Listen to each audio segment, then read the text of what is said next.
This is One-on-One.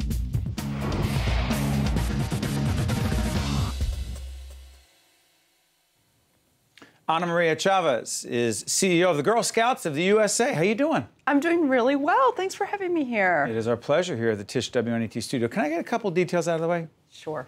Born in Arizona. Born and raised. Became a lawyer. I did. Worked in the Clinton administration. I did. What capacity? Lawyer at several different agencies within the federal government. Did you not, in fact, work for Janet Napolitano? I did, proudly so. In what capacity? She was actually a great partner, great mentor of mine, and allowed me actually to work within a huge state agency that worked directly with families and children. And after that opportunity, she brought me up to the governor's office, where I worked with her for 6 years. When she was governor of Arizona? Yes. So how do you come to the Girl Scouts in 2011? Well, actually, I started in the Girl Scouts. As a kid? As a kid. Growing up in a very small farm town, I tell people all the time, as a child, I thought it was the epicenter of the universe. And luckily, 20 years later, the demographers in Arizona proved me right. And I grew up sort of in a ranch farm town, so, you know, played in the cotton fields. But I joined Girl Scouts at the age of 10, and they taught me about environmental justice issues and that we had to take care of the planet. And I'm like, okay, that's a different way of looking at the world. And so literally at the age of 12, because of the Girl Scouts, I started thinking about what could I do to give back. And at that point in time, I decided to become a lawyer. You knew at that point that you were interested in this whole Girl Scouts thing because it was bigger than just, dare I say, cookies. Cookies. But listen, just last weekend in my hometown of Montclair, which we have the wonderful group of Girl Scouts, a wonderful troop there. Kind of troop? Yes, it's a troop. They are terrific.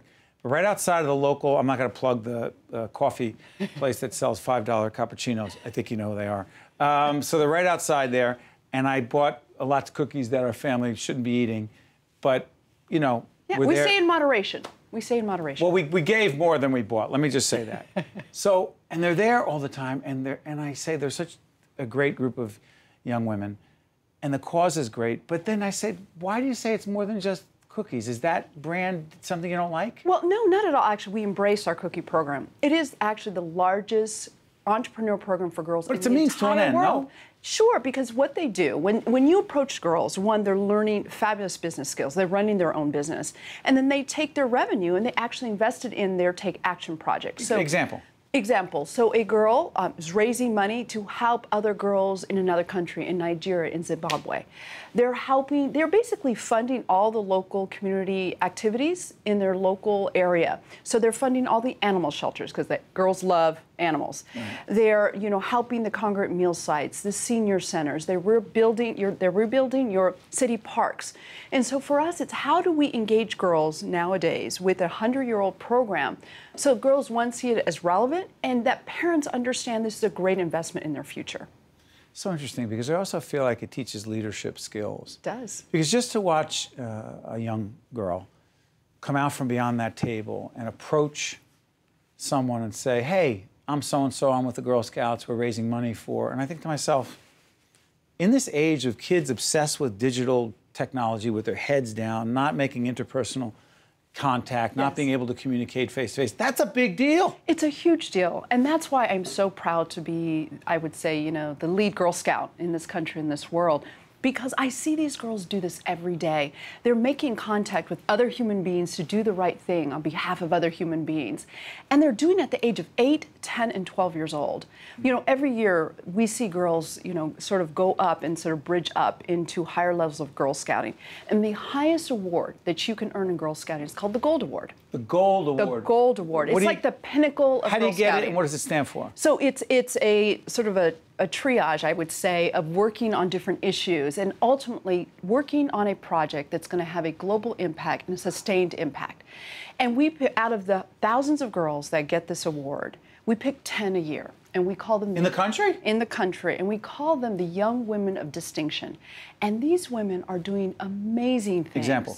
So I met one young lady a few years ago who was a young woman of distinction, and she saw an issue in her local community, these recycled bags. They were being thrown all over, polluting her local community.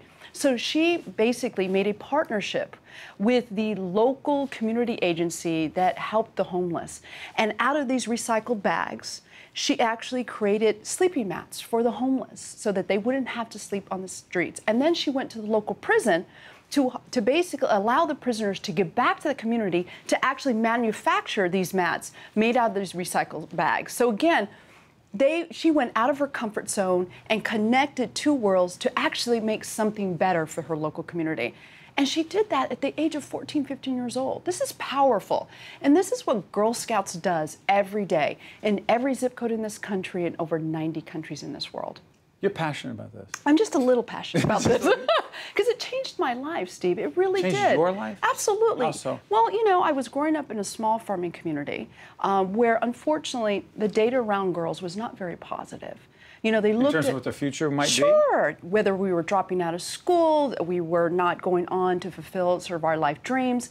And the Girl Scouts really taught me a difference. It's sort of the volunteers in Girl Scouts saw me not as a problem to be solved, but a solution to be had. And they said, Ana Maria, we're going to invest in you. And they took me out of my comfort zone. They took me away for the first time to go to Girl Scout camp, where I met other girls that were just as passionate about their future.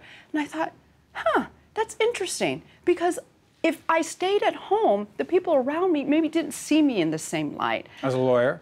No. As working in the federal government? Other than my parents and my grandmother. They saw it. They saw it. And you. They did, but they saw that the Girl Scouts could actually activate it in a very different way.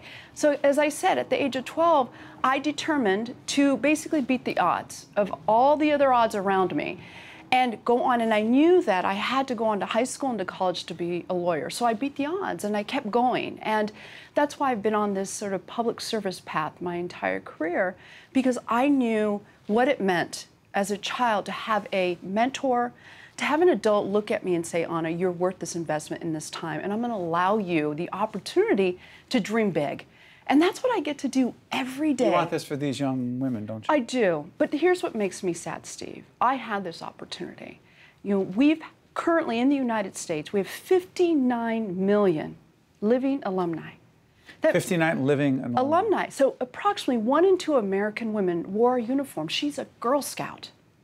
And if you look at our alum, they're outperforming non-alum. Our Girl Scout alum went on and they got higher levels of educational attainment.